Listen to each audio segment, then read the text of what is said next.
जो आदमी अपने लिए जीता है, ठीक है, आदमी है तो जिएगा, हम उसको बुरा नहीं मानते, लेकिन सम्मान भी ज्यादा नहीं रहता। जो आदमी अपने परिवार को अच्छा रखता है उसको मान है समाज में। जो परिवार अपने गांव को अच्छा रखता है उनका मान सब करते हैं। जो गांव अपने देश के लिए काम आता है उसकी प्रसिद्धि सर्वत्र है।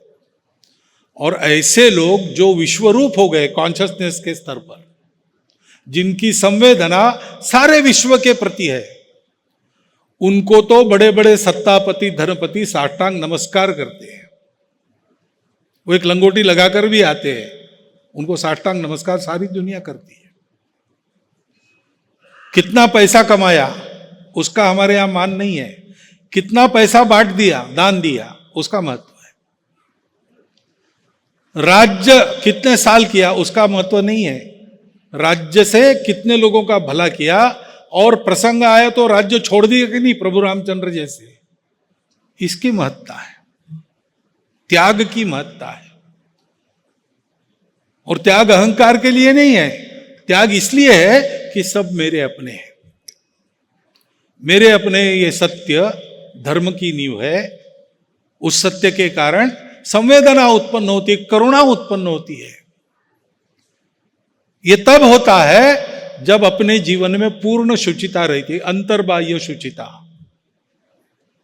और इसके लिए तपस्या करनी पड़ती है। इसी को धर्म की 4 परकें है, सत्य, करुणा, शुचिता, तपस। इसके आधार पर जीवन जीने का शास्त्र हम लोगों को, क्योंकि सारी दुनिया अपनी है, सारी दुनिया को देना पड़ेगा। और ये एक आदमी का काम नहीं, ऋषि मुनियों ने तपस्या करके इसके लिए एक पूरा राष्ट्र खड़ा किया। वो हमारा सनातन प्राचीन हिंदू राष्ट्र है। भद्रमिच्छन्त ऋषयस्वर्विदा तपो दीक्षाम उपसे दुरग्रे ततो राष्ट्रम बलम ओजश्च जातम। विश्व का कल्याण चाहने वाले तपस्वी ऋषि मुनियों ने दुर्धर तप करके जो तपस्या की, उसमें से राष्ट्र बल और ओज की उत्पत्ति हुई। तो भारत का प्रयोजन क्या है? भारत को यही करना है जो करने की आकांक्षा आज हम यहां बोल रहे हैं। अपने लिए नहीं, सारे विश्व के सुख के लिए, वास्तविक सुख के लिए। और उसमें समन्वय है, क्योंकि ये धर्म है। धर्म तो धारणा करता है, सबको जोड़ता है, सबको उन्नत करता है। धर्म संतुलन देता है, एक तरफ नहीं लिया जाता। एक्सट्रीमिज्म नहीं आता धर्म में कभी भी। जब मैं धर्म करता हूं तो पूजा पद्धति अनेक हो सकती है, पंथ संप्रदाय अनेक हो सकते हैं, लेकिन जो आध्यात्मिकता है उसके आधार पर मनुष्य ने सृष्टि के साथ मिलकर चलना, व्यक्ति ने समुदाय के साथ मिलकर चलना, इसके जो नियम मिलते हैं वो नियम यानी धर्म का अनुशासन है। धर्म यानी कर्तव्य है, धर्म यानी स्वभाव है। हर एक व्यक्ति के, हर एक जीव के स्वभाव को ध्यान में रखकर सृष्टि ठीक से चले और परमेष्टि तक पहुंचे, इसलिए जो अनुशासन है, उस अनुशासन को, जिसके कारण इहलोक में और परलोक में दोनों में सदा सर्वत्र सबके लिए सुख का प्रावधान होता है, उस नियम को धर्म कहते हैं। वो धर्म का नियम देने के लिए भारत का प्रयोजन है। और धर्म तो शाश्वत है, सत्य, करुणा, शुचिता, तपस, वो कभी नहीं बदलता। लेकिन इसके आधार पर जो आचरण है उसके नियम देश काल परिस्थिति के अनुसार बदलते हैं। इसलिए बार बार ऐसे महापुरुष आते हैं, जैसे श्रील प्रभुपाद 150 साल पहले आए, और उस परिस्थिति में वही जो धर्म है उसका आचरण कैसे करना ये सिखाते हैं। श्री राम एक पत्नी व्रतधारी थे। श्री कृष्ण 16,108 विवाह उन्होंने किए थे। लेकिन दोनों धर्म संस्थापक हैं। परिस्थितियां अलग थी, समाज की समस्याएं अलग थी। परशुराम 21 बार पृथ्वी निक्षत्रिय की, तथागत बुद्ध करुणावतार कहलाते हैं। दोनों धर्म के लिए है। परिस्थिति, आचार धर्म शुद्ध करना पड़ता है, बदलना पड़ता है, और जो अधिकारी पुरुष है वही इसको कर सकते हैं। ऐसे अधिकारी पुरुष वो संसार बंधन से मुक्त हो गए, वो परमात्मा के पास ही है, श्री कृष्ण के सानिध्य में है, लेकिन करुणा के चलते बार बार यहां आते हैं, जीवों को रास्ता बताते हैं और अपना अवतार कार्य करके वापस जाते हैं। भारत का यही अवतार कार्य है देह विश्व, आत्मा है भारत माता, सृष्टि प्रलय पर्यंत अमर यह नाता। ये भारत का प्रयोजन है, और इसलिए भारत को उठना चाहिए, भारत को प्रगत होना चाहिए। आज के विश्व की समस्याओं का निदान प्रत्यक्ष अपने जीवन से लोगों के सामने रखना है। हमारे पूर्वजों का आदेश है, एतद् देश प्रसूतस्य सकाशाद अग्र जन्मनात् स्वम स्वम चरित्रम शिक्षेरन पृथिव्याम मानवा। बड़े भाई होने के नाते दुनिया के कोने कोने से लोग आकर हम में से प्रत्येक को देखकर अपने जीवन को संवारे, अपने जीवन का परिष्कार करें। ऐसा जीवन हमको जीना है। ये जीवन शिक्षा विश्व को देने के लिए भारत का प्रयोजन है।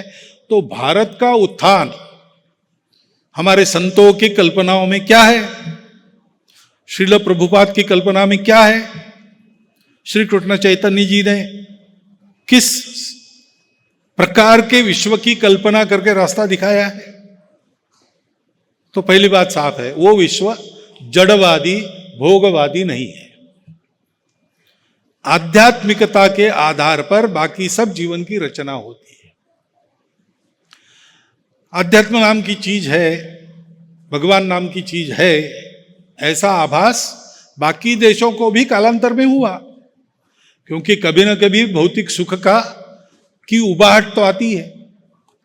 एक रसगुल्ला खाएंगे, 10 खाएंगे, 60 खाएंगे, 100 खाने के बाद रसगुल्ला नहीं चाहिए ऐसा लगता ही है। ऐसा विश्व को भी अनुभव होगा। तो उनके यहां भी पंथ संप्रदाय, पूजा, भगवान की आराधना है, परंतु प्रवृत्ति का फर्क क्या है?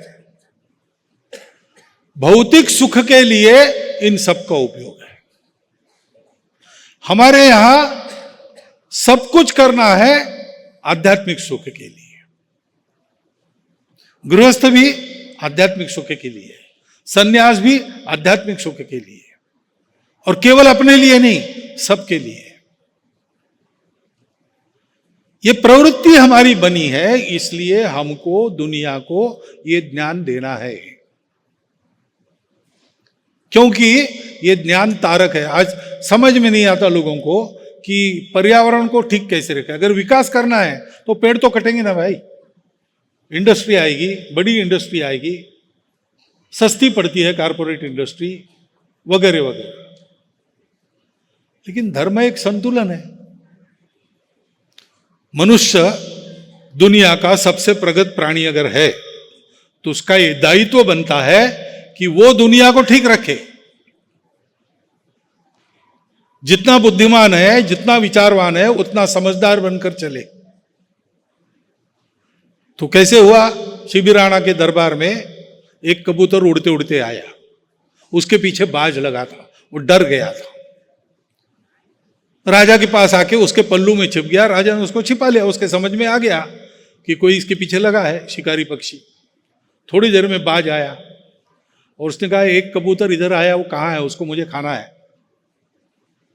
और शिबी राणा ने कहा कि मेरे पास है, मेरा आश्रित है, मैं तुमको उसे खाने नहीं दूंगा। मैं राजा हूं, शरणागत की रक्षा करना, प्रजा की रक्षा करना मेरा धर्म है, और मैं अपना धर्म निभाऊंगा, तुमको उसे खाने नहीं दूंगा। तो बाज कहता है शिबी राणा को कि राजा, तुम धर्म का ज्ञान बता रहे हो, तुम जानते नहीं हो क्या, मुझे प्रकृति ने धर्म दिया है मांस खाने का। उस कबूतर को नहीं खाऊंगा तो मैं तुम्हारे जैसे सब्जी घास पत्ती खा के नहीं जी सकता। जीवन अपना जीना पूरा, ये धर्म है। मेरे धर्म की हानि करके तुम अपना धर्म कैसे बता रहे हो? क्योंकि धर्म तो सबके लिए है, सबको सुखकारक है। अब शिबिराणा क्या कहता है? ये भारत है। शिबिराणा कहता है तुम्हारी बात सत्य है, तुमको भी जीना है, करुणा है। ये विचार नहीं कर रहे कि ये पापी है, मांस खाता है, अरे उसको जीना है भाई। तो राजा कहता है तुम्हारी बात ठीक है, लेकिन कबूतर ही खाना चाहिए ऐसा धर्म नहीं है, तुम्हारा मांस खाना है तुमको। तो कबूतर के वजन के बराबर मेरा मांस मैं देता हूं, उसको खाओ। तुम्हारा भी धर्म रह गया, मेरा भी धर्म रह गया, कबूतर के भी प्राण बन गए। यह संतुलन धर्म देता है।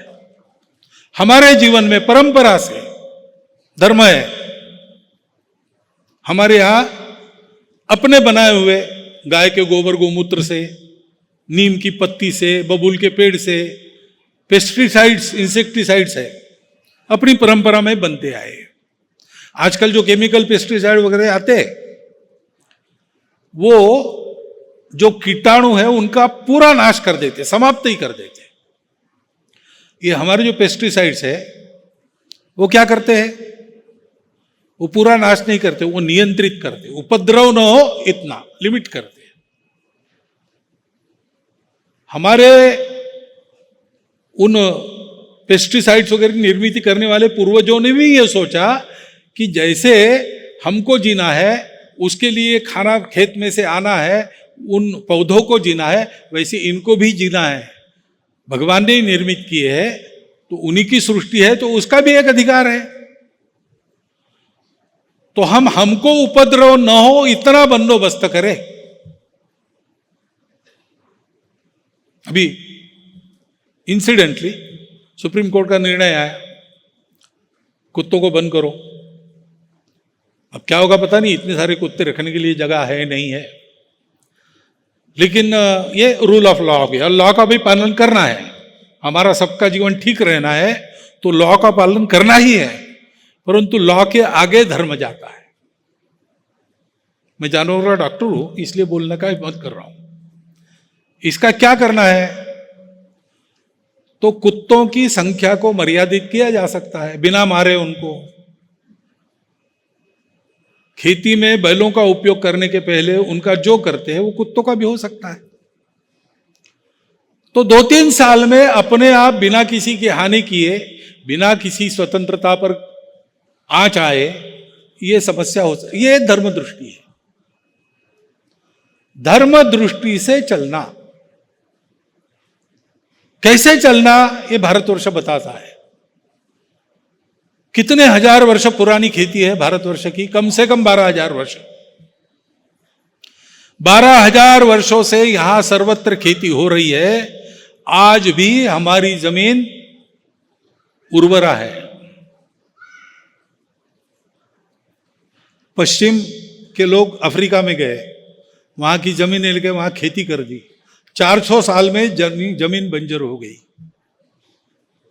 अब वहां जमीन को खाली रखना पड़ता है 3-3 साल, फिर से उसकी शक्ति वापस आए। कभी आती है, कभी नहीं आती। जमीन से उन्होंने लिया, कैसे लिया? खींच लिया,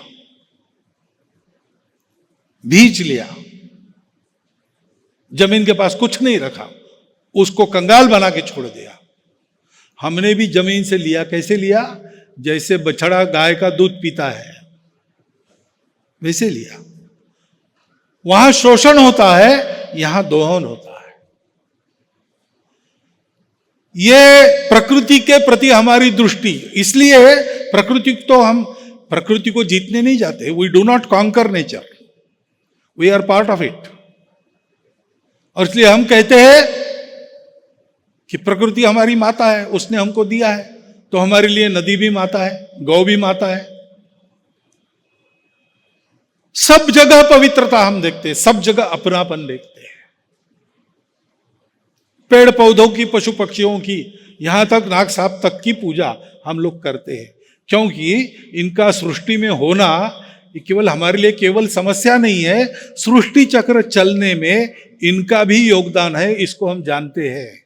और इसलिए जानते हैं कि अपनापन है। पर्यावरण की समस्या का समाधान दुनिया को कौन देगा? ऐसा सोचने वाला भारतवर्ष देगा।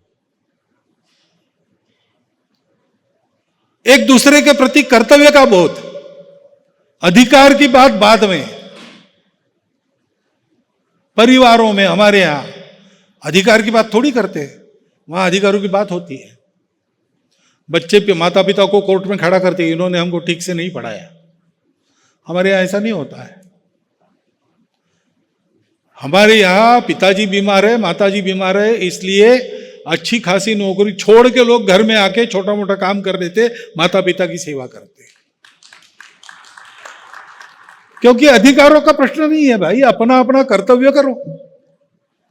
हम अगर अपना कर्तव्य ठीक करते हैं, हम अगर अपने नियम पालन ठीक करते हैं, तो उसमें सबके अधिकारों की रक्षा अपने आप हो जाती है। एक समझदारी है अपनेपन की। उसको क्यों, मुझे क्यों नहीं, ये प्रश्न ही नहीं है। उसको है तो मुझे भी मिल गया क्योंकि वो मेरा अपना है। ये जो वृत्ति है, ये जो प्रेम है, और ये प्रेम मोह नहीं है, क्योंकि ये किसी के शरीर से प्रेम नहीं है, ये किसी के मन बुद्धि से प्रेम नहीं है। ये प्रेम है आत्मीयता जो अंदर है। और इसलिए हमारे यहां पहले बताते, पहले खुद को पहचानो, अपने आप को ऐसा करो कि तुम इसको जानो। क्योंकि ये थियरी की बात नहीं होती, ये करना पड़ता है। महाराज जी की कथा हो रही थी, और कथा में बड़ा ऐसे ही दिन थे वर्षा के, और कथा में प्रसंग चल रहे थे। भवसागर पार करने का एक ही साधन है। रात को जोरदार वर्षा हुई, बाढ़ आ गई, चारों तरफ से घिर गया गांव। तो अब गांव में जो थे वही कथा में आएंगे, बाकी भीड़ आ नहीं सकती, पानी है चारों तरफ से। लेकिन दूर गांव की एक बुढ़िया पहुंच गई, कैसे पहुंच गई पता नहीं। कथा के 4-5 दिन बचे थे, चारों पांचों दिन पानी रहा, कोई आया नहीं। वो बुढ़िया आती रही रोज। कथा के अंतिम दिन पानी था ही, लेकिन फिर से बुढ़िया आई, सब हो गया।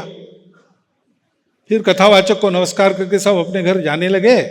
तो कथावाचक ने उस बुढ़िया को पूछा कि तुम माई उधर दूर गांव रहती हो, ये सब सारा घिर गया है गांव, कोई आ नहीं रहा, तुम कैसे आई? तो उसने कहा मैं पानी पर चल कर आई। बोले क्या मजाक कर रही हो, पानी पर कोई चल सकता है? हाँ, भगवान का नाम लेने से होता है। ये क्या बता रही हो? अरे आपने ही कथा में बताया ना, भवसागर पार होता है नाम लेने से।